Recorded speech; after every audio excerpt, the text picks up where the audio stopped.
Price God. நீதிமான்களை அல்ல, பாவிகளையே மனம் திரும்புவதற்கு அழைக்க வந்தேன்னு சொல்லி நம்மளோட இறைவன் சொல்றாரு பாருங்க. எவ்வளோ அன்புள்ளவர் அவர். எவ்வளவோ நான் பாவங்கள் செய்துட்டு இருந்தேன் நான். ஆனால் எத்தனையோ இடத்துங்களில் போய் அதுலேருந்து வெளியே வந்துடலாம் அப்படின்னு சொல்லி நினச்சேன். ஆனால் அதுலேருந்துலாம் வெளியவே வர முடியல.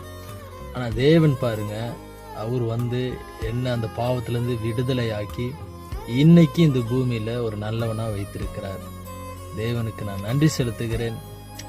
பாவத்தில் இருந்து வெளியே வர முடியாமல் இருக்கிற மக்கள், இன்னைக்கு தேவன் உங்கள் வாழ்க்கையில் இடைப்பட்டு உங்கள் பாவத்திலேருந்து விடுதலை கொடுக்கறதுக்கு அவர் வல்லவராக இருக்கிறார். கண்டிப்பா அதுல இருந்து விடுதலை ஆகி என்ன இந்த உலகத்துக்கு நல்லவனா வைத்தது போல பார்க்கிற உங்களையும் தேவன் இந்த உலகத்துக்கு நல்லவனா காட்டுவார். கர்த்தருக்கு மகிமை உண்டாவதாக.